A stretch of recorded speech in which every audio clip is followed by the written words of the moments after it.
কলকাতা। স্থানীয় সংবাদ পড়ছি ধৃতি সেন শর্মা। বিশেষ খবর হলো, সুপ্রিম কোর্টে কলকাতা হাইকোর্টের বিচারপতি অভিজিৎ গঙ্গোপাধ্যায় ও বিচারপতি অমৃতা সিনহার বিরুদ্ধে তৃণমূল কংগ্রেসের সর্বভারতীয় সাধারণ সম্পাদক অভিষেক বন্দ্যোপাধ্যায়ের দায়ের করা আবেদন গ্রহণ করতে অস্বীকার করেছে। নিয়োগ দুর্নীতি মামলায় ধৃত প্রাক্তন শিক্ষামন্ত্রী পার্থ চট্টোপাধ্যায় ঘনিষ্ঠ কাউন্সিলর পার্থ সরকারকে ইডি ফের তলব করেছে।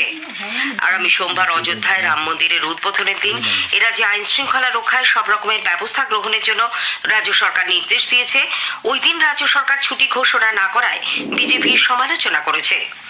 কলকাতা পুলিশ শহরের কোন কোন এলাকায় এখনো কাঠকয়লা ব্যবহার করা হচ্ছে তা জানতে সমস্ত থানাকে চিঠি দিয়েছে। আবহাওয়াজনিত পরিস্থিতিতে কৃষিতে কোনো ক্ষতি হলে রাজ্য সরকার কৃষকদের হাতে দ্রুত ক্ষতিপূরণ তুলে দেওয়ার নির্দেশ দিয়েছে। ইস্ট বেঙ্গল চির প্রতিদ্বন্দ্বী মোহনবাগানকে হারিয়ে সুপার কাপ ফুটবলের সেমিফাইনালে। আসছি বিস্তারিত খবরে। সুপ্রিম কোর্ট কলকাতা হাইকোর্টের বিচারপতি অভিজিৎ গঙ্গোপাধ্যায় ও বিচারপতি অমৃতা সিনহার বিরুদ্ধে তৃণমূল কংগ্রেসের সর্বভারতীয় সাধারণ সম্পাদক অভিষেক বন্দ্যোপাধ্যায়ের দায়ের করা আবেদন গ্রহণ করতে অস্বীকার করেছে। এই আবেদনের কোনো গ্রহণযোগ্যতা নেই বলে শীর্ষ আদালতের পক্ষ থেকে স্পষ্ট জানিয়ে দেওয়া হয়েছে। সুপ্রিম কোর্টের রেজিস্ট্রার তার পর্যবেক্ষণে জানিয়েছেন, অভিষেকের ওই আবেদনের কোনো যুক্তিসঙ্গত কারণ নেই। শীর্ষ আদালতে মামলা নিষ্পত্তি হওয়ার পর সংবিধানের 137 নম্বর ধারা অনুযায়ী পুনর্বিবেচনার আর্জি জানানো যায়, কিন্তু এক্ষেত্রে অভিষেক আর্জি দাখিলের নামে যেভাবে রায়ের পুনর্বিবেচনা চেয়েছেন তা আইনে অনুমোদিত নয়। অভিষেকের আইনজীবী জানিয়েছেন, তারা নতুন করে আবেদন দাখিলের কথা বিবেচনা করছেন।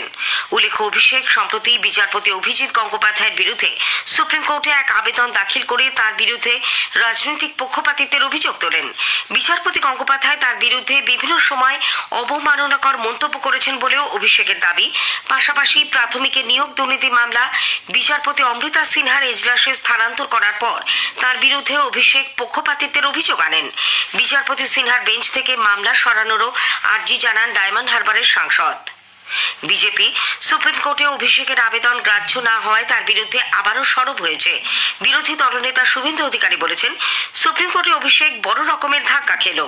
তৃণমূল কংগ্রেসের তরফে অবশ্য দাবি করা হয়েছে, সুপ্রিম কোর্টে কোনো পিটিশন খারিজ হয়নি, ওই আবেদন নতুন করে দাখিলের কথা বলা হয়েছে।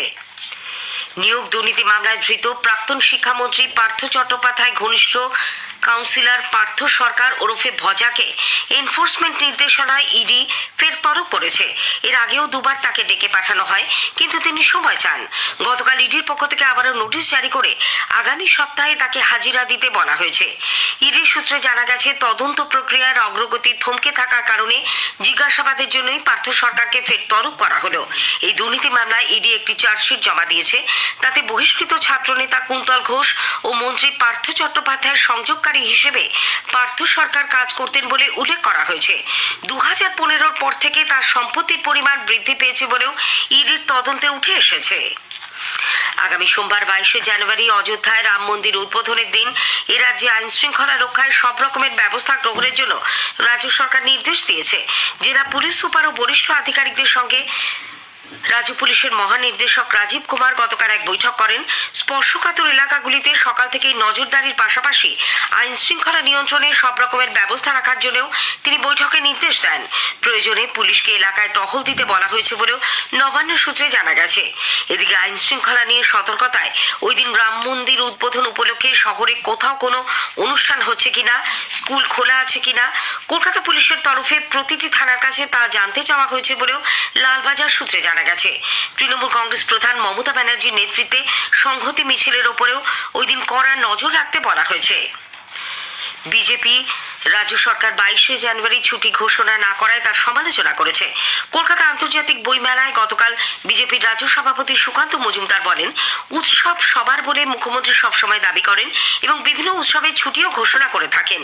তাই রাম মন্দিরের প্রাণ প্রতিষ্ঠার দিন ছুটি ঘোষণার জন্য মুখ্যমন্ত্রীকে তারা আবেদন জানিয়েছিলেন, কিন্তু তিনি তা না করে দুরভিসন্ধিমূলক মানসিকতার পরিচয় দিয়েছেন।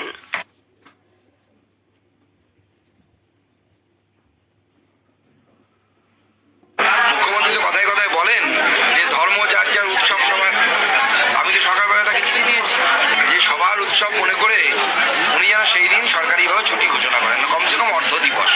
এই যে 22 তারিখ, যেদিন হিন্দুদের এত বড় একটি উৎসব মুখর দিন তৈরি হচ্ছে এবং প্রতি বছর এরপর থেকে হয়তো উদযাপন হবে। স্বাভাবিকভাবে সেই দিন উনি ছুটি দিচ্ছেন না, এটা ওনার অভিসন্ধি বা দুরভিসন্ধি বলা ভালো প্রকাশ পাচ্ছে।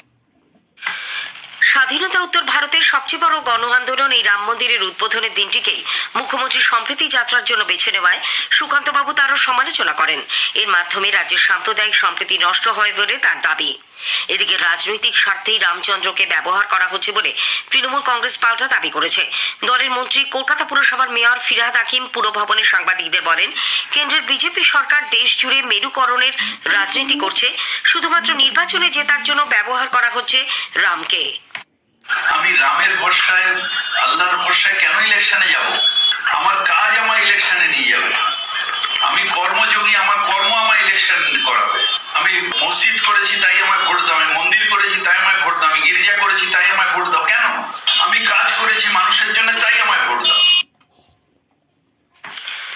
কেন্দ্রীয় স্বরাষ্ট্রমন্ত্রক বিভিন্ন সাংস্কৃতিক অনুষ্ঠানে ও খেলার মাঠে কাগজের তৈরি ভারতের যে পতাকাগুলি ব্যবহার করা হয় সেগুলি অনুষ্ঠানের পর যেখানে সেখানে বা মাটিতে ফেলে না দিতে রাজ্য ও কেন্দ্রশাসিত অঞ্চলগুলিকে নির্দেশ দিয়েছে। সাধারণতন্ত্র দিবসের আগে সব রাজ্য ও কেন্দ্রশাসিত অঞ্চলকে এই মর্মে চিঠি দেওয়া হয়েছে। মন্ত্রকের তরফে জানানো হয়েছে, জাতীয় পতাকার মর্যাদার সঙ্গে সামঞ্জস্য রেখে কাগজের পতাকাগুলিকে আলাদাভাবে সরিয়ে ফেলতে হবে। এ বিষয়ে সচেতনতামূলক কর্মসূচি গ্রহণ এবং বিজ্ঞাপনের মাধ্যমে প্রচার চালানোরও অনুরোধ জানানো হয়েছে। রাজ্যের 8 পুলিশ আধিকারিক এবার শৌর্য পদক পাচ্ছেন। সাধারণতন্ত্র দিবসের প্রাক্কালে আগামী 25শে জানুয়ারি মুখ্যমন্ত্রী মমতা ব্যানার্জি আলিপুরের ধনধান্য অডিটোরিয়ামে তাদের হাতে 2023-এর এই পদক তুলে দেবেন। এই 8 আধিকারিক হলেন বীরভূমের অতিরিক্ত পুলিশ সুপার পরাগ ঘোষ, রাজ্যের স্পেশাল টাস্ক ফোর্স ডিএসপির অভিষেক চক্রবর্তী, পুরুলিয়ার মফস্বল থানার আইসি সৌম্য চট্টোপাধ্যায়, বীরভূমের sub inspector Sayantan Bandyopadhyay, Barrackpore police কমিশনারেটের সাব ইন্সপেক্টর বৈদুর্য ঘোষ, রাজ্যের স্পেশাল টাস্ক ফোর্সের 3 সাব ইন্সপেক্টর বংশবন ঘোষ, শান্তনু মণ্ডল ও জাকির হোসেন। রাজ্যের স্পেশাল টাস্ক ফোর্সের অধীনে অ্যান্টি টেররিস্ট স্কোয়াড এটিএসে তারা সেই সময় কর্মরত ছিলেন। তখন আল কায়েদার একটি শাখা সংগঠনের জঙ্গি কার্যকলাপ দমন এবং সংগঠনের 4-5 জনকে গ্রেপ্তার করে বড়সড় সাফল্য লাভ করেন। সাধারণতন্ত্র দিবস উপলক্ষে মেট্রো রেল আগামী 26শে জানুয়ারি উত্তর দক্ষিণ করিডোরে আপ ও ডাউন মিলিয়ে 234টি ট্রেন চালানোর সিদ্ধান্ত নিয়েছে। কবি সুভাষ থেকে দক্ষিণেশ্বর ও দমদম থেকে কবি সুভাষের মধ্যে প্রথম ট্রেন ছাড়বে সকাল 6:50 এবং দমদম থেকে দক্ষিণেশ্বর ও দক্ষিণেশ্বর থেকে কবি সুভাষের মধ্যে প্রথম ট্রেনের সময় অপরিবর্তিত থাকবে। স্থানীয় সংবাদ শুনছেন আকাশবাণী কলকাতা কেন্দ্র থেকে। কলকাতা পুলিশ শহরের কোন কোন এলাকায় এখনো কাঠকয়লার উনুন ব্যবহার করা হচ্ছে তা জানতে সমস্ত থানাকে চিঠি দিয়েছে।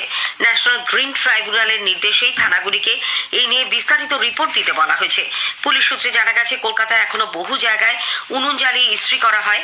রাস্তার ধারে চায়ের দোকানগুলিতেও উনুন জ্বালানো হয়ে থাকে। পরিবেশ বিশেষজ্ঞদের মতে উনুনের ধোঁয়া মারাত্মক দূষণের সৃষ্টি করে। বিশেষ করে শীতকালে সূর্যের তাপ কম থাকায় বায়ু দূষক পদার্থগুলি কম উচ্চতায় অবস্থান করে। ডায়মন্ড হারবারের নেতারা স্টেশন সংলগ্ন বাজারে আজ ভোরে ভয়াবহ অগ্নিকাণ্ডে একটি চামড়ার কারখানা পুড়ে ছাই হয়ে গেছে। খাবারের হোটেল সহ 15টি দোকানও ভস্মীভূত। দমকলের একটি ইঞ্জিন প্রায় 3 ঘন্টার চেষ্টায় আগুন নিয়ন্ত্রণে আনে। হোটেলের ভেতরে থাকা একাধিক গ্যাস সিলিন্ডার বিস্ফোরণে আগুন দ্রুত ছড়িয়ে পড়ে। আবহাওয়াজনিত পরিস্থিতিতে কৃষিতে কোনো ক্ষতি হলে রাজ্য সরকার কৃষকদের হাতে দ্রুত ক্ষতিপূরণ তুলে দেওয়ার নির্দেশ দিয়েছে। বর্তমান আবহাওয়াজনিত পরিস্থিতি নিয়ে কৃষি ক্ষেত্রে কী ধরনের প্রভাব পড়তে পারে তা নিয়ে কৃষিমন্ত্রী শোভনদেব চট্টোপাধ্যায় গতকাল বিভিন্ন জেলার কৃষি আধিকারিকদের নিয়ে এক বৈঠক করেন। সেখানে নির্দেশ দেওয়া ছাড়াও আবহাওয়ার জেরে কৃষিতে তার কোনো প্রভাব পড়লে প্রতিকারে কি কি ব্যবস্থা নেওয়া যায় চাষিদের কাছে পৌঁছে সে বিষয়ে পরামর্শ দেওয়ারও নির্দেশ দেওয়া হয়েছে। হাওড়ার বেলানগর অভয়নগরের নিশ্চিন্দা রঘুনাথপুর নফর একাডেমির প্রধান শিক্ষক ডক্টর চন্দন মিশ্র 2023 সালে জাতীয় শিক্ষকের সম্মানে ভূষিত হন। আকাশবাণীকে এক একান্ত সাক্ষাৎকারে তিনি বলেন, যে কোনো বোর্ড পরীক্ষার আগে ছাত্রছাত্রীদের মধ্যে স্বাভাবিকভাবে উৎকণ্ঠা থাকে। সেই উৎকণ্ঠা দূর করার ক্ষেত্রে পরীক্ষা পে চর্চা অনুষ্ঠানটির ভূমিকা অনস্বীকার্য। যে কোনো বোর্ড এক্সামের আগে ছাত্রছাত্রীদের মধ্যে স্বাভাবিকভাবেই একটা উৎকণ্ঠা থাকে এবং সেই উৎকণ্ঠা দূর করার ক্ষেত্রে পরীক্ষা পে চর্চা নামক যে অনুষ্ঠানটি তার ভূমিকা অনস্বীকার্য। এখানে ছাত্রছাত্রীদেরকে নানানভাবে সমৃদ্ধ করেছেন ভারতের প্রধানমন্ত্রী শ্রী নরেন্দ্র মোদীজি।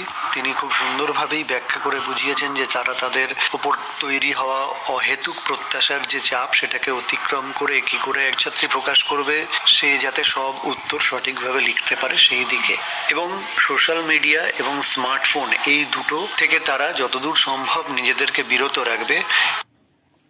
উল্লেখ্য, প্রধানমন্ত্রী নরেন্দ্র মোদী আগামী 29শে জানুয়ারি পরীক্ষা পে চর্চা অনুষ্ঠানে ছাত্রছাত্রীদের সঙ্গে মত বিনিময় করবেন। কালিম্পংয়ে ডিজিটাল FM ট্রান্সমিটারের ভিত্তিপ্রস্তর স্থাপন করা হয়েছে। প্রধানমন্ত্রী নরেন্দ্র মোদী গতকাল ভার্চুয়ালি এর শিলান্যাস করেন। ইস্ট বেঙ্গল চির প্রতিদ্বন্দ্বী মোহনবাগান সুপার জায়ান্টকে 3-1 গোলে হারিয়ে সুপার কাপ ফুটবলের সেমিফাইনালে উঠেছে। ভুবনেশ্বরের কলিঙ্গ স্টেডিয়ামে গত সন্ধ্যায় উত্তেজনাপূর্ণ ম্যাচের 19 মিনিটে গোল করে মোহনবাগানকে এগিয়ে দেন হেক্টর ইয়াসি। 5 মিনিট পরে ইস্ট বেঙ্গলে সমতা ফেরান ক্লেটন সিলভা। প্রথমার্ধে খেলার ফলাফল 1-1 ছিল। দ্বিতীয়ার্ধে ম্যাচের 63 মিনিটে লাল হলুদ দলের পক্ষে ব্যবধান বাড়ান নন্দকুমার। 80 মিনিটে দ্বিতীয়বার গোল করে লাল হলুদের পক্ষে জয় সুনিশ্চিত করেন ক্লেটন। স্থানীয় সংবাদ শেষ হলো।